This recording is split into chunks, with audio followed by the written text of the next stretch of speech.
అవని మేడ మీద టేబుల్స్ తుడుచుకుంటూ, ఫ్లవర్ వాజులు తుడుచుకుంటూ ఉంటుంది. ఇంతలో అక్షయ్ తన పనిని తాను కిందన చేసుకుంటూ ఉంటాడు. అక్కడ ఉన్న ఫ్లవర్ వాజ్ కిందకి నెమ్మదిగా జారిపోతూ ఉంటుంది. అది గమనించకుండా అక్కడ ఉన్న అవని అయితే తన పనిని తాను చేసుకుంటూ ఉంటుంది. ఇంతలో ఆ ఫ్లవర్ వాజ్ మొత్తం జారిపోయి కిందన అక్షయ్ మీద పడబోతూ ఉంటుంది. అది చూడగానే అక్కడ ఉన్న అక్షయ్ అయితే ఒక్కసారిగా షాక్ అయిపోతూ ఉంటాడు.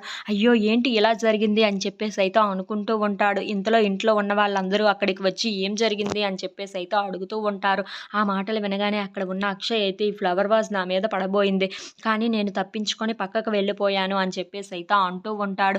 అయితే ఈ పైన ఎవరు ఉన్నారు అని చెప్పేసి అయితే అక్షయ్ పైకి చూస్తూ ఉంటాడు. ఇంతలో అక్కడ ఉన్న అవని కూడా ఏం జరిగింది అని చెప్పి కిందకి వంగుని చూస్తూ ఉంటుంది. ఇంతలో అక్కడ ఉన్న అక్షయ్ అయితే ఒక్కసారిగా షాక్ అయిపోయి ఏంటి అవని ఇంత పెద్ద పని చేసిందా? నా మీద ఫ్లవర్ వాజ్ వేసి నాకు దెబ్బ తగలాలని చూసిందా అని చెప్పేసి అయితే అనుకుంటూ ఉంటాడు. ఇంతలో అవని కిందకి వచ్చి ఏం జరిగిందండి అని చెప్పేసి అయితే అడుగుతూ ఉంటుంది.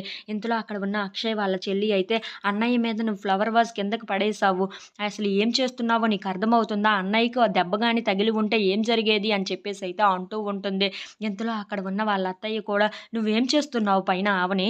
ఎందుకు ఇలా జరిగింది అని చెప్పేసి అయితే అడుగుతూ ఉంటుంది. ఇంతలో అక్కడ ఉన్న అవని మాత్రం అది కాదు అత్తయ్య, నేను చెప్పేది కాస్త వినండి అని చెప్పేసి అంటూ ఉంటుంది. ఇంతలో అక్కడ ఉన్న అక్షయ్ మాత్రం చాలా కోపంగా అవనిని కసురుకుంటూ ఉంటాడు.